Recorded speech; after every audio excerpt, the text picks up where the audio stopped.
www.توحیدخالص TAWHEEDEKHALIS.com. بسم الله الرحمن الرحيم. إن الحمد لله نحمده ونستعينه ونستغفره ونعوذ بالله من شرور أنفسنا ومن سيئات أعمالنا.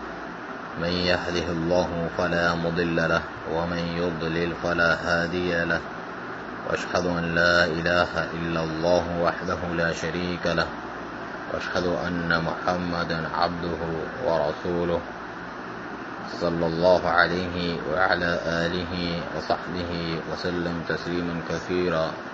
ثم أما بعد. ساتویں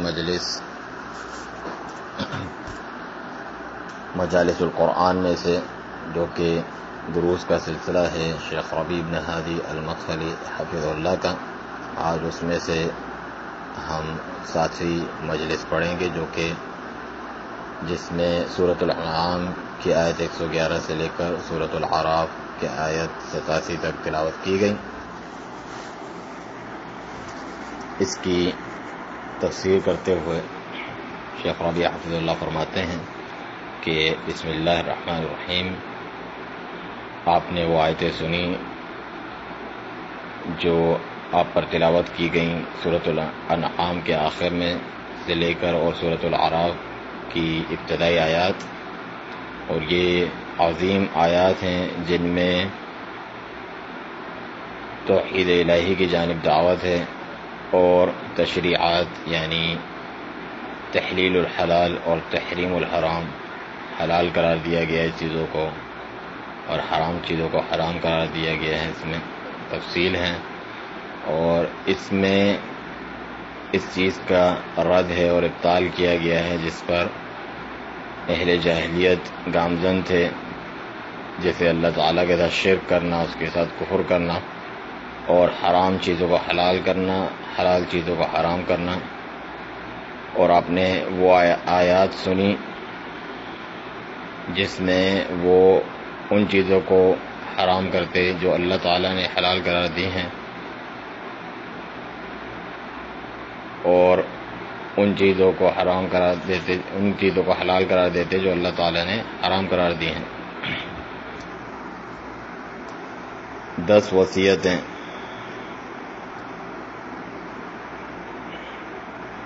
وہ 10 جن کو الوصایا العشر کہا جاتا ہے، 10 وصیتیں اللہ تبارک و تعالیٰ نے اپنے رسول صلی اللہ علیہ وسلم کو یہ حکم دیا کہ آپ فرمائیں قُلْ تَعَالَوْا أَتْلُ مَا حَرَّمَ رَبُّكُمْ عَلَيْكُمْ، کہو کہ آؤ میں تمہیں پڑھ کر سناؤں جو تمہارے رب نے تم پر حرام قرار دیا ہے. اللہ تشرکوا بہ شیئا، کہ تم اس کے ساتھ کسی چیز کو شریک نہ کرو. وَبِالْوَالِدَيْنِ احسانا، اور والدین کے ساتھ احسان حسن سلوکی کرو. وَلَا تَقْتُلُوا أَوْلَادَكُمْ مِنْ إِمْلَاقٍ، اور مفلسی کے ڈر سے، فقر و فاقے کے ڈر سے اپنی اولاد کو قتل نہ کرو. نَحْنُ نَرْزُقُكُمْ وَإِيَّاهُمْ، ہم تمہیں بھی رزق دیتے ہیں اور انہیں بھی. وَلَا تَقْرَبُوا الْفَوَاحِشَ مَا ظَهَرَ مِنْهَا وَمَا بَطَنَ، اور فحاشی کے قریب نہ جاؤ، کسی بھی فحش کام کے، خواہ وہ ظاہر ہو یا باطن چھپا ہوا. وَلَا تَقْتُلُوا النَّفْسَ الَّتِي حَرَّمَ اللَّهُ إِلَّا بِالْحَقِّ، اور کسی جان کو قتل نہ کرو جسے اللہ تعالیٰ نے حرام قرار دیا مگر حق کے ساتھ. ذَلِكُمْ وَصَّاكُمْ بِهِ لَعَلَّكُمْ تَعْقِلُونَ، اس کی تمہیں وصیت کی جاتی ہے، یعنی تاکیدی حکم دیا جاتا ہے تاکہ تم سمجھو. وَلَا تَقْرَبُوا مَالَ الْيَتِيمِ إِلَّا بِالَّتِي هِيَ أَحْسَنُ، اور یتیم کے مال کے قریب نہ جانا مگر اس طور پہ جو سب سے اچھا ہو. حَتَّى يَبْلُغَ أَشُدَّهُ، یہاں تک کہ وہ اپنے سن رشد کو پہنچ جائے، بالغ ہو جائے. وَأَوْفُوا الْكَيْلَ وَالْمِيزَانَ بِالْقِسْطِ، اور ماپ اور تول انصاف کے ساتھ کرو پورا. لا نکلف نفسا الا وسعها، ہم کسی جان کو اس کی طاقت سے بڑھ کر، وسعت سے بڑھ کر تکلیف نہیں دیتے. وَإِذَا قُلْتُمْ فَاعْدِلُوا وَلَوْ كَانَ ذَا قُرْبَى، اور جب تم کوئی بات کرو تو عدل و انصاف سے کرو، اگرچہ کسی قریبی رشتہ دار کا ہی معاملہ کیوں نہ ہو. وَبِعَهْدِ اللَّهِ أَوْفُوا، اور اللہ تعالیٰ کا جو عہد ہے اسے پورا کرو، اس سے وفا کرو. ذَلِكُمْ وَصَّاكُمْ بِهِ لَعَلَّكُمْ تَذَكَّرُونَ، تمہیں اس کی وصیت کی جاتی ہے تاکہ تم نصیحت حاصل کرو. وَأَنَّ هَذَا صِرَاطِي مُسْتَقِيمًا فَاتَّبِعُوهُ، اور بلا شبہ یہ میری راہ ہے جو کہ سیدھی ہے، مستقیم ہے، اسی کی پیروی کرو. وَلَا تَتَّبِعُوا السُّبُلَ فَتَفَرَّقَ بِكُمْ عَنْ سَبِيلِهِ، اور مختلف راہوں کی پیروی نہ کرو ورنہ وہ تمہیں اس کی راہ سے جدا کر دیں گی. اللہ سبحانہ وتعالیٰ کی جو راہ ہے اس سے تمہیں الگ کر دیں گی. ذَلِكُمْ وَصَّاكُمْ بِهِ لَعَلَّكُمْ تَتَّقُونَ، اس کی تمہیں وصیت کی جاتی ہے تاکہ تم بچو. یہ آیات، یہ عظیم آیات، محکم آیات ہیں. اس میں وہ تشریعات ذکر کی گئی ہیں، حلال چیزیں قرار دی گئی ہیں اور حرام چیزیں بتائی گئی ہیں، اور وہ شریعت سازی، وہ تشریع جو کہ بیان کی گئی، جو معتبر ہے، جسے اللہ سبحانہ وتعالیٰ نے، جو کہ اس کائنات کا خالق ہے اور ان کا بھی خالق ہے، جو حلال اور حرام قرار دیتے ہیں، اس نے یہ شریعت بنا کر نازل کی ہیں. ان آیات میں وہ لوگ جو اللہ تعالیٰ کے ساتھ شرک تک کرنے کو جائز اور مباح قرار دیتے ہیں، اللہ العلی العظیم کے ساتھ شرک کو، جس نے انہیں پیدا کیا، رزق دیا اور ان کے لیے آسمان اور زمین کی چیزوں کو مسخر کر دیا، اس کے ساتھ برابر والے قرار دیتے ہیں. جمادات کو اور مختلف اشیاء کو جو خود اپنے لیے ہی کسی نقصان اور نفع کا اختیار نہیں رکھتے، نہ ہی موت کا، نہ زندگی کا، نہ مر کر واپس جی اٹھنے کا. تو فرمایا پہلے ہی حکم کہ اللہ تشرکوا بہ شیئا، کسی بھی چیز کو شریک نہ کرو اللہ تعالیٰ کے ساتھ، یعنی اشیاء میں سے کسی بھی شے کو، کسی بھی چیز کو جسے اللہ سبحانہ وتعالیٰ کے ساتھ برابر والا قرار نہ دیا جائے، نہ ہی اس کے لیے کوئی ند برابر والا قرار دیا جائے ان چیزوں میں سے، نہ ہی کسی چیز کو اس کے ساتھ شریک کیا جائے عبادات میں کہ آپ اس کا تقرب حاصل کریں غیر اللہ کا. ایک ذرہ برابر بھی ایسا کرنا جائز نہیں ہے. وہ آیات جو توحید کا حکم کرتی ہیں اور شرک سے منع کرتی ہیں، اس سے روکتی ہیں، بہت ساری ہیں. بلکہ جیسا کہ امام ابن القیم رحمہ اللہ نے فرمایا کہ قرآن سارے کا سارا توحید، اس کا دار و مدار توحید پر ہے، اسی کے گرد جو ہے گردش کرتا ہے. مختلف آیات مختلف زاویوں سے توحید ہی بیان کرتی ہیں.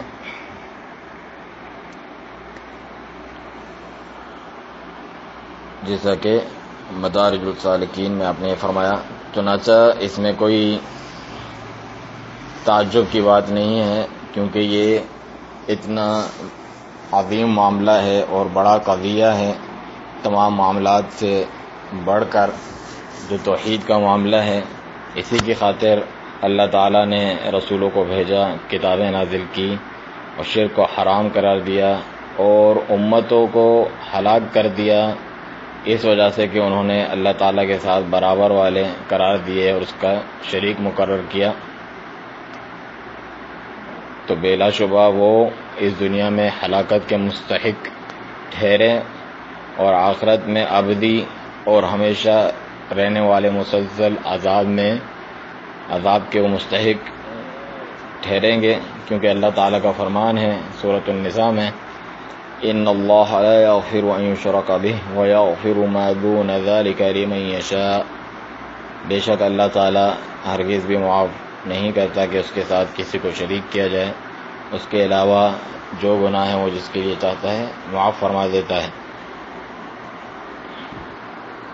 چنانچہ ان 10 عظیم مسائل میں سے جو اس آیت میں ذکر ہوئے ہیں، یہ پہلا مسئلہ ہے جسے اللہ تعالیٰ نے ان آیات میں ذکر فرمایا۔ دوسری بات وَبِالْوَالِدَيْنِ احسانا، والدین کے ساتھ احسان کرو جس طرح احسان کرنے کا حق بنتا ہے، تو واجب ہے کہ ان کے ساتھ ہر اس چیز کے ذریعے نیک سلوکی کی جائے جس پر احسان کا اطلاق ہوتا ہے کہ یہ احسن معاملہ ہے۔ اگر آپ ان کے ساتھ وہ معاملہ کریں جسے احسن معاملہ نہیں کہا جاتا تو یہ حقوق میں سے کہلائے گا، ان کے ساتھ بدسلوکی کہلائی جائے گی۔ اللہ تبارک و تعالی نے واجب قرار دیا ہے کہ ہم ان کا شکر ادا کریں اور ان کے ساتھ نیک سلوک کریں اور ان کے آگے اپنے شفقت کے بازو جھکائے رکھیں۔ اسی لیے کہا جاتا ہے کہ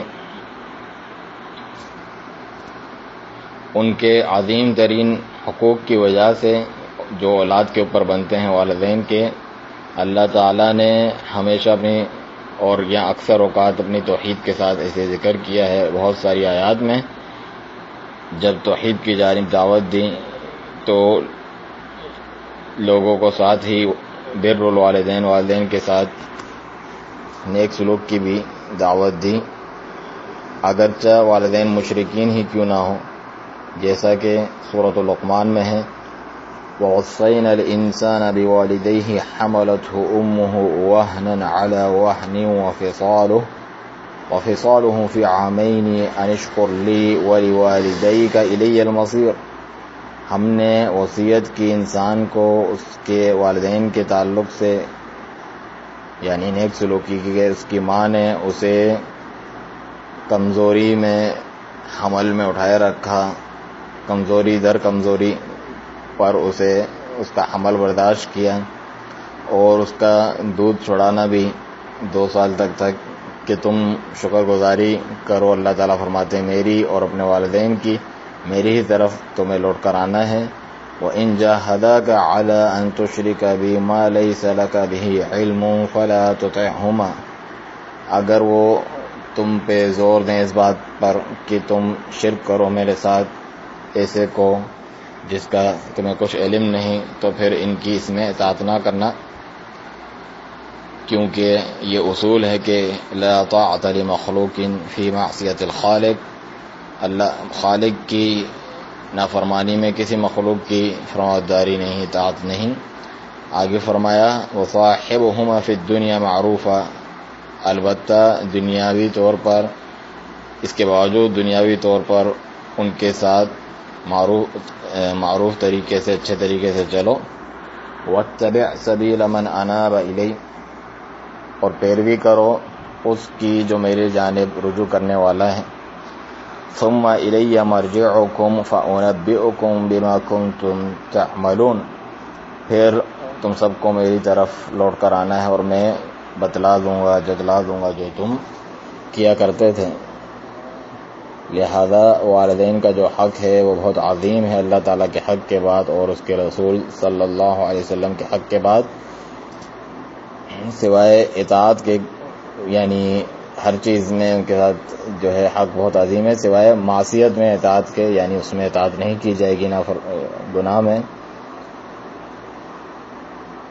چنانچہ آپ ان کی اللہ تعالیٰ کی نافرمانی میں ان کی فرمانبرداری نہیں کریں گے، نہ والدین کی نہ ان کے علاوہ کسی کی، اور آپ پر واجب ہے کہ آپ اس چیز میں ہر ایک کی نافرمانی کریں جس میں وہ اللہ تعالیٰ کی نافرمانی کا حکم دے رہا ہے، تو آپ اس پر عمل نہ کریں، اگرچہ آپ کے والدین ہی اس کا حکم کیوں نہ دیں۔ اگرچہ کوئی سلطان، کوئی حکمران، کوئی دنیا کا سب سے بڑا خلیفہ ہی اور سب سے بڑا اس دنیا کا سب سے بڑا یعنی جو بادشاہ یا حکم چلانے والا ہی آپ کو حکم کیوں نہ دیں تو آپ اللہ تعالیٰ کی نافرمانی میں اس کی فرمانبرداری نہ کریں. رسول اللہ صلی اللہ علیہ وسلم نے اس بات کو اور اس قاعدے کو مقرر فرمایا کہ لا طاعۃ لمخلوق فی معصیت الخالق، جیسا کہ مسند احمد وغیرہ کی روایت ہے کہ کسی مخلوق کی کوئی اطاعت نہیں جب خالق کی معصیت میں ہو، اس کی نافرمانی میں کسی کی اطاعت نہیں کی جائے گی. آگے فرمایا اللہ تعالی نے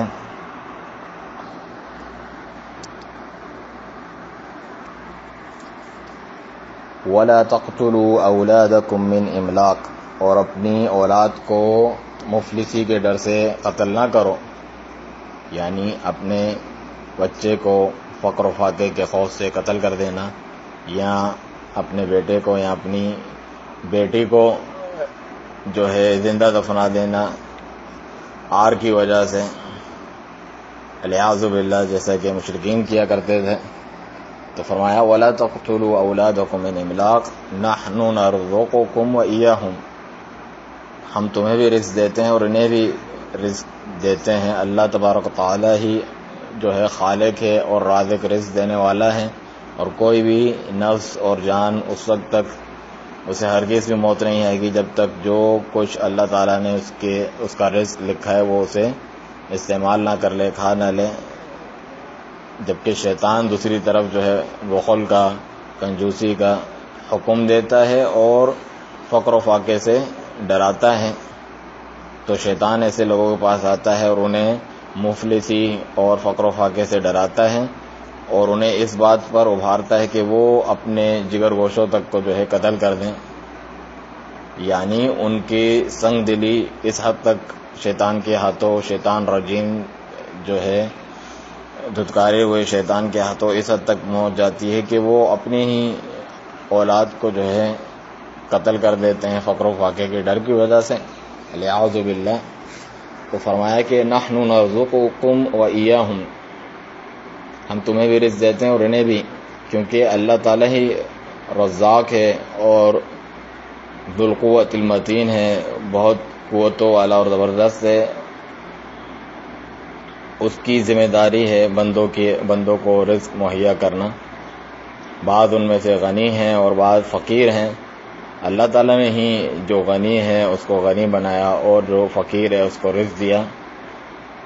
تو جاہلیت میں لوگ اپنی اولاد کو قتل کر دیا کرتے تھے. یہ جاہلیت کے اعمال میں سے ہیں جنہیں شیاطین الانس والجن نے ان کے لیے گویا کہ حلال بنا کے شریعت بنا کر ان کے درمیان اس کو چلا دیا تھا.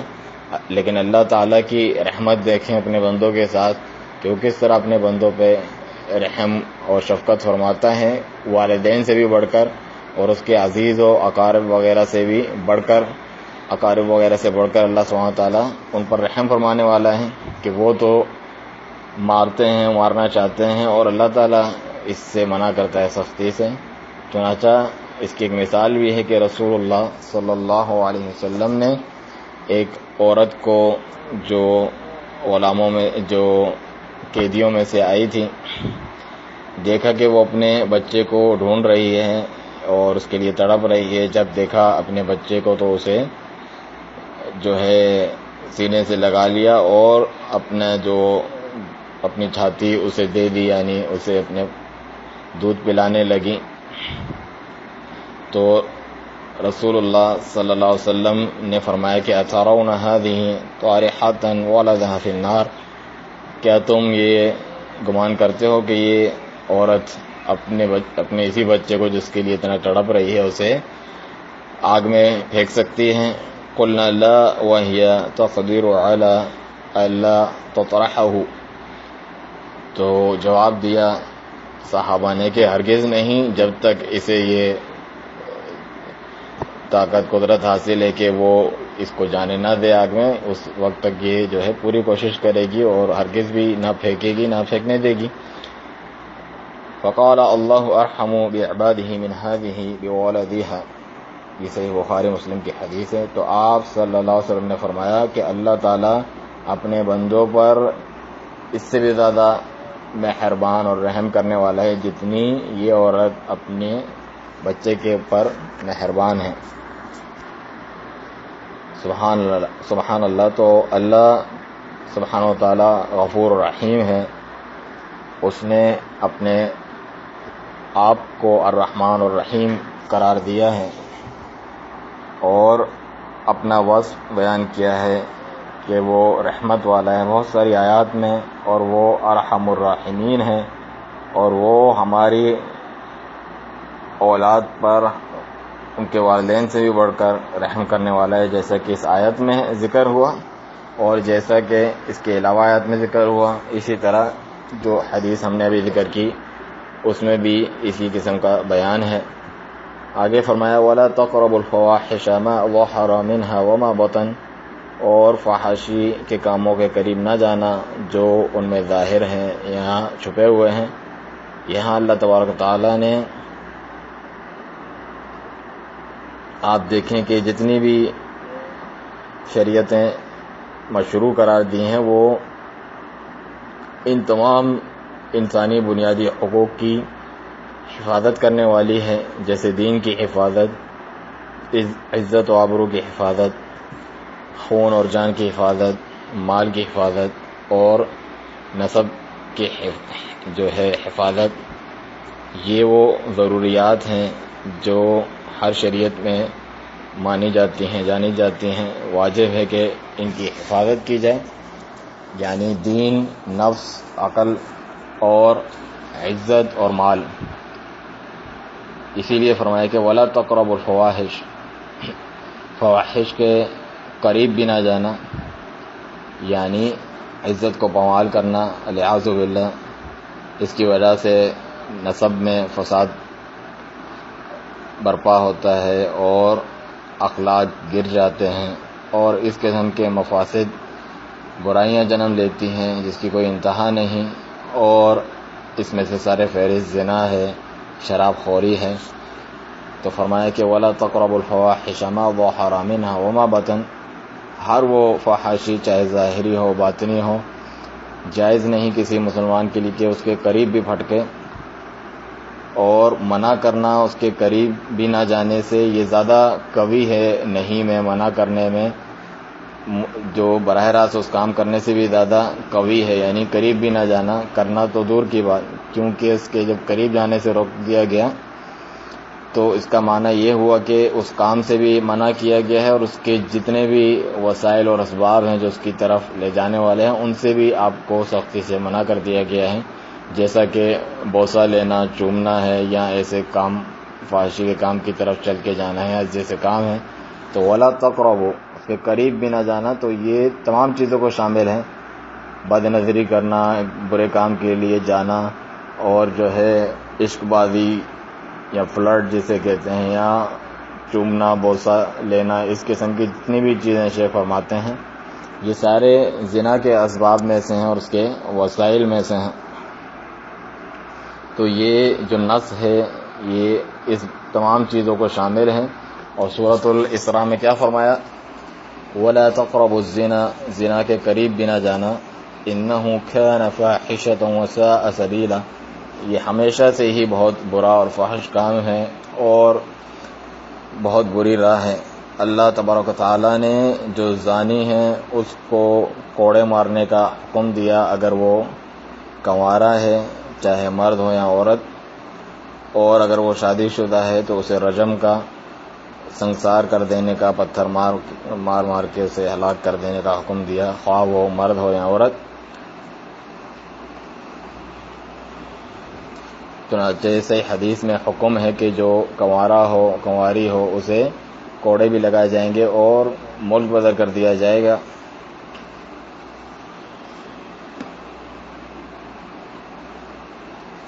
یعنی اس شہر، اس علاقے سے اس کو نکال دیا جائے گا جہاں اس نے فساد مچایا ہے۔ اس کے بعد وہ اس کے لیے سبب بنے گا اس کی توبہ کا، اس کی تربیت کا اور اس کی تعدیب کا۔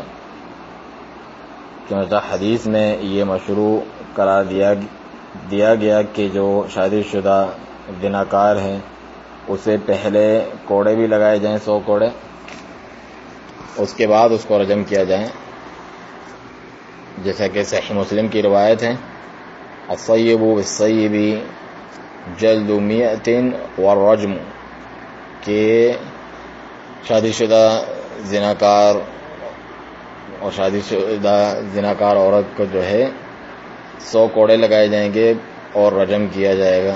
اللہ تبارک و تعالی غفور الرحیم ہے، اسی نے حکم دیا ہے کہ ان حدود کو قائم کیا جائے اور اس میں رحمت شفقت کا مظاہرہ نہ کیا جائے ان مجرموں کے ساتھ۔ چنانچہ فرمایا وَلَا تَأْخُذْكُمْ بِهِمَا رَأْفَةٌ فِي دِينِ اللَّهِ إِن كُنتُمْ تُؤْمِنُونَ بِاللَّهِ وَالْيَوْمِ الْآخِرِ، اور تمہیں اللہ تعالیٰ کے دین کے تعلق سے ان پر کوئی ترس نہ آئے اگر تم واقعی اللہ تعالیٰ اور آخرت پر ایمان رکھتے ہو۔ اور یہ بھی حکم دیا کہ ان کے معاملے کو لوگوں پہ کھول دیا جائے، یعنی یہ رسوائی بھی ان کی ہو ان کا، اور فرمایا کہ وَلْيَشْهَدْ عَذَابَهُمَا طَائِفَةٌ مِّنَ الْمُؤْمِنِينَ، اور چاہیے کہ مومنین کا ایک گروہ ان کے سزا ملتے وقت جو ہے اس وقت حاضر ہو اور وہ عبرت پکڑے یہ دیکھے۔ چنانچہ یہ عزتوں کی اس طریقے سے حفاظت کی گئی ہے کہ کوڑے لگائے جائیں، قتل ہو اور ملک بدر کر دیا جائے، اور اس قسم کی جتنی بھی عقوبات ہیں سزائیں ہیں اس کے لیے ہیں جو عزتوں سے کھیلتا ہے۔ اسی طرح جو قتل کرے تو اس کے بارے میں قصاص کا حکم ہے۔ اگر جو وارث ہیں، جو لواحقین ہیں مقتول کے جسے قتل کیا گیا، وہ اس بات پر مصر ہو کہ وہ قصاص لیں گے، قتل کے وجہ قتل کریں گے تو قتل کیا جائے گا، یا پھر وہ دیت لے لیں اس کے بدلے میں، یہ بھی جائز ہیں۔ اور یہ بھی آگے فرمایا کہ وَلَا تَقْرَبُوا مَالَ الْيَتِيمِ إِلَّا بِالَّتِي هِيَ أَحْسَنُ، اور یتیم کے مال کے قریب بھی نہ جانا مگر اس طور پہ جو سب سے اچھا ہو۔ یہ بہت خطرناک معاملہ ہے، شیخ فرماتے ہیں إِلَّا بِالَّتِي هِيَ أَحْسَنُ، سوائے اس طریقے سے جو سب سے احسن ہو، جس کے ذریعے سے اس کے مال کی اصلاح ہو، اس کو فائدہ ہو، اس کی نشو و نما ہو، یعنی بڑھے، جیسا کہ سرمایہ کاری وغیرہ۔ اگر آپ اس کے مال میں جو کچھ کرتے ہیں اس کی وجہ سے خسارہ ہوتا ہے تو پھر وہ کام نہ کریں، یہ جائز نہیں ہے آپ کے لیے۔ اور اسی طریقے سے کوئی خسارہ اور فائدہ دونوں نہ ہو، نہ خسارہ ہو نہ فائدہ، تب بھی جو ہے وہ راستہ اختیار کریں جو نجات دینے والا ہو، جو آپ کو مصائب سے بچانے والا ہو، تو احسن طریقہ اور احسن اور سب سے بہتر راستہ اختیار کریں جس سے مال کی حفاظت ہو، اس کی نشو و نما ہو تجارت وغیرہ کے ذریعے۔ اللہ سبحانہ وتعالیٰ نے شدید قسم کی وعید سنائی ان لوگوں کو جو یتیموں کا مال کھاتے ہیں۔ سورۃ النساء میں فرمایا ان الذین یأکلون اموال الیتامی ظلما انما یأکلون فی بطونہم نارا وَسَيَصْلَوْنَ سَعِیرًا، بے شک جو لوگ یتیموں کا مال کھاتے ہیں ظلماً، وہ تو نہیں کھاتے مگر اپنے پیٹ میں آگ ہی بھرتے ہیں اور عنقریب وہ جہنم واصل ہوں گے۔ شیخ ربیع حفظہ اللہ فرماتے ہیں کیا اس قسم کی اعلیٰ اور عمدہ اور بہترین تعلیمات آپ نے دنیا میں کہیں دیکھی ہیں جس میں جان کی حفاظت کی جائے، عزت کی حفاظت ہو، جو ہے بچوں کی حفاظت ہو، مال کی حفاظت ہو، اور حفاظت کی جائے کہ انسانوں کا قتل نہ ہو، ان کے مال کی حفاظت ہو؟ کہاں ہے اس کی نظیر اور مثال آپ کو کسی جو ہے دنیا کے کسی قانون میں ملے گی جو یہ شریعت ربانی ہے جو بہت عظیم ہے، اس کا مقارنہ اور مقابلہ کر کے دیکھیں؟ ہرگز نہیں۔ کیا ایسی کوئی شریعت ہے جو اس شریعت الہی سے بڑھ کے جو ہے اکمل اور کامل ہو یا اس کے قریب تر بھی ہو؟ تو پھر کیوں یہ مجرم لوگ دیگر تشریعات استعمال کرتے ہیں اللہ کی شریعت کے علاوہ دیگر قوانین؟ اللہ تعالیٰ سے دعا ہے کہ ہمیں اور آپ کو اپنے دین کی سمجھ بوجھ اور فقاہت عطا فرمائے، اور ہمیں اور آپ کو ان لوگوں میں سے کر دے جو بات کو سنتے ہیں اور اس میں سے جو سب سے اچھی بات ہوتی ہے اس کی پیروی کرتے ہیں، وصلی اللہ علی نبینا محمد وعلی آلہ وصحبہ وسلم۔ اس کے ساتھ ہی آج کی مجلس ختم ہوئی۔ سبحانک اللہم وبحمدک، اشہد ان لا الہ الا انت، استغفرک واتوب الیک۔